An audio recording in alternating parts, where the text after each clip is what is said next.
Radio Fynbos in samewerking met Revolve Productions kuier vanoggend dan by Tuin op die Brak en die plant waarvan ons julle meer gaan vertel is dan die Hymanthes coconeus en natuurlik is dit die rooi vel skoen.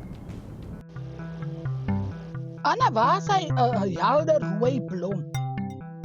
Wie kom ek verduidelik vir jou?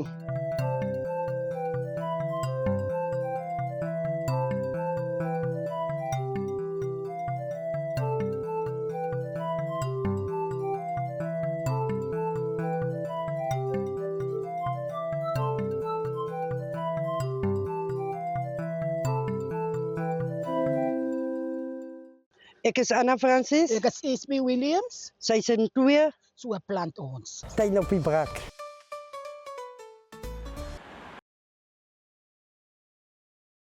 Hulle is afkomstig van Suid-Afrika, hoofsaaklik hier in die Weskaap. Blomtyd is tussen Februarie en April en dan as die blom doodgaan, dan kom die groot plat blare uit. Hulle lyk soos skoene wat op die grond lê. Is daar waar die naam vandaan kom. Die belladonna kom uit met 'n lang steel in sy unieke tros van blomme. Die velskoenblaar, dieselfde, maar hy is baie uniek. Die vorm van sy blom is soos 'n poeierkwas wat die mans gebruik om hulle mee te skeer en die vrouens om hulle te poeier, om die poeier aan hulle gesigte te smeer. As die blom klaar is, kom die blaar uit. Hy groei na aan die grond. En dat is ook uniek aan hom, want hy is leegagtig en hy raak tot 20 tot 30 centimeter lang. Hulle kan teen hange, rotsplekke, langs die kus af kan hulle oral groei. In potte kan dit ook groei, maar die beste is eintlik die beddings waar dit kan groei. Ja, hulle hou so van die oggendson, maar dis meer in die skade weer wat hulle van hou.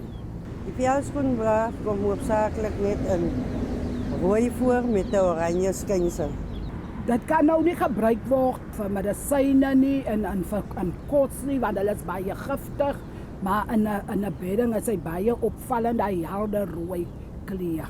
En dan kan jy hom plant tussen Freesias, Agapenthus en Gazanias.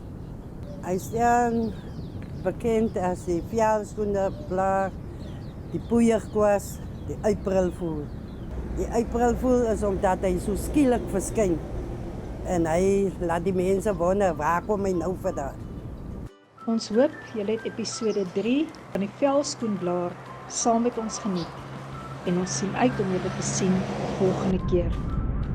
Een vir gegee velskoen. Met 'n rooi velskoen. Ag, kyk hoe lekker kry ons nou.